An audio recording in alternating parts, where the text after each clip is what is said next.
మనం గత కొన్ని రోజులుగా కొన్ని నెలలుగా దీనికి సంబంధించినటువంటి అబ్జర్వ్ చేస్తూ ఉంటే అంటే వైసీపీ ప్రభుత్వంలో ఎంతటి అరాచకాలకు పాల్పడ్డారు, మహిళల పట్ల ఏ విధంగా దురాక్రమణలు చేశారు వారు అనేది దానికి నిజంగా చెప్పాలంటే మచ్చుకు ఈ అంశం ఒక ఉదాహరణగా కూడా చెప్పుకోవచ్చు. అంటే ఏ విధంగా వ్యవస్థలను కావచ్చు, లేదంటే యంత్రాంగాన్ని ఏ విధంగా దుర్వినియోగం చేయొచ్చు, ఏ విధంగా ఒక మహిళను వేధించవచ్చు అనేది అంటే నిజంగా చెప్పాలంటే ఒక పరాకాష్ఠకు చేరింది వైసీపీ రౌడీ మూకలకు సంబంధించిన దుశ్చర్యలను కూడా చెప్పుకోవచ్చు. ఎందుకంటే ఎంత ఇబ్బంది పెట్టారు. తనను ముంబైకి వెళ్ళి తను తీసుకుని వచ్చి తనపైన అక్రమ కేసులు పెట్టి చాలా ఇబ్బందులకు గురి చేసి తనను ఎంత వేధించారు. ఆ కుటుంబం ఒకానొక సమయంలో కూడా ఇటు అసలు మేము జీవించి ఉండడం అవసరమా అనే విధంగా కూడా వాళ్ళని టార్చర్ పెట్టినటువంటి పరిస్థితి కనిపించింది. సో ఆ సమయంలో కూడా అప్పటి ప్రతిపక్ష పార్టీలైనటువంటి కూటమిలో ఉన్న నేతలందరూ కూడా జెట్వానికి సంఘీభావం తెలిపారు. సో ఖచ్చితంగా ఈ అంశాన్ని ఏదైతే దీనికి సంబంధించినటువంటి న్యాయం చేస్తామని చెప్పారు.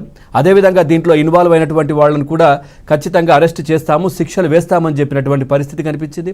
ఆ తర్వాత ఏదైతే కుక్కల విద్యాసాగర్ మెయిన్గా ఈ మహిళను వేధించారో సో ఆయనకు సంబంధించి కూడా ఆయనను అరెస్ట్ చేయడం కావచ్చు. ఆ తర్వాత దాదాపుగా 75 రోజుల తర్వాత ఆయనకు మళ్ళీ బెయిల్ పైన ఆయన కూడా బయటకు వచ్చినటువంటి పరిస్థితి కనిపించింది. ఆ తర్వాత ఇప్పటికీ కూడా కూటమి ప్రభుత్వం వచ్చిన తర్వాత న్యాయం చేస్తామన్నారు. ఇప్పుడు ఈ సమస్య ఇంకా అట్లాగే ఉంది. సో సిఐడికి సంబంధించి బదిలీ చేసిన తర్వాత కూడా ఈ సమస్య ఇంకా దీనికి సంబంధించినటువంటి కొలిక్కి వచ్చినట్టయితే మాకు కనిపించడం లేదు అని జత్వాని కావచ్చు, ఆమె తరపు న్యాయవాదులు కావచ్చు, తర్వాత ఐద్యా నుంచి రమాదేవి గారు కావచ్చు, వీళ్ళందరూ చెప్తున్నటువంటి పరిస్థితి కనిపిస్తూ ఉంది. అదేవిధంగా ఏదైతే హార్డ్ డిస్క్ అప్పుడు తనకు సంబంధించినటువంటి మొబైల్ కావచ్చు, లేదంటే హార్డ్ డిస్క్లు ఏదైతే సీజ్ చేశారో దాంట్లో మా వ్యక్తిగత డేటా ఉంది, దాన్ని వాడుకునే విధంగా కూడా మాకు అవకాశాన్ని కల్పించండి అంటూ కూడా వాళ్ళు విజ్ఞప్తి చేస్తున్న పరిస్థితులు. అట్లాగే దీనికి సంబంధించి కూడా త్వరితగతిన ఏం జరిగింది ఏంటి అనేది మాకు తెలియాలి. సో సిఐడి వాళ్ళను మేము అప్రోచ్ అయినప్పుడు వాళ్ళని అడిగితే కూడా దీనికి సంబంధించి ఏదైతే ఫోరెన్సిక్ నుంచి కూడా రిపోర్ట్ రావాల్సి ఉంది. సో అందుకే ఆలస్యం అవుతోందని వాళ్ళు చెప్తా ఉన్నారు.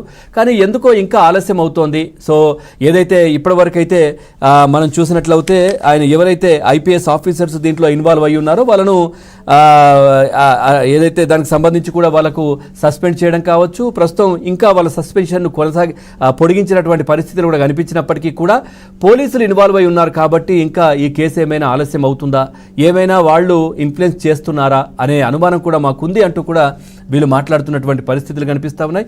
ప్రస్తుతం మనతో పాటు కాదంబరి జేత్వాని గారు నటి బాధితురాలు, తను కూడా